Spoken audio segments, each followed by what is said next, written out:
voyageurs ne le savent pas, mais si tous les trains sont à l'heure ce matin gare de Lyon, c'est sans doute un peu grâce à une opération nocturne spéciale. En pleine campagne au sud-est de Paris, une surveillance du réseau ferré par drone. Je le mets en place. Avec son allure de petit avion, c'est en réalité une caméra de surveillance ultra sophistiquée. Grosso modo, à 120 mètres sol, une distance de 500 mètres, on ne nous entend pas, on ne nous voit pas. Et nous, par contre, on va pouvoir détecter une activité et renseigner sur une activité de malveillance. Objectif de la soirée, surveiller les abords de la ligne TGV Paris-Lyon-Marseille.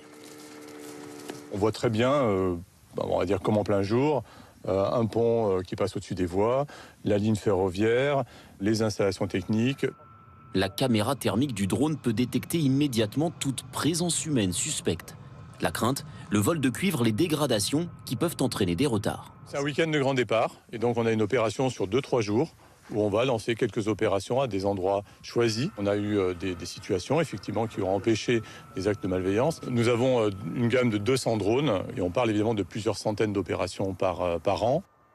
Souvenez-vous, l'été dernier, le 26 juillet, jour de la cérémonie d'ouverture des Jeux Olympiques de Paris, des sabotages avaient touché les lignes à grande vitesse, câbles incendiés et sectionnés.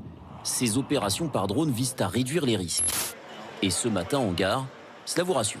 J'ai eu des retards pour aller sur Toulon en particulier à cause de sabotage sur les voies. Ouais. Si ça peut nous permettre d'arriver à l'heure, c'est bien.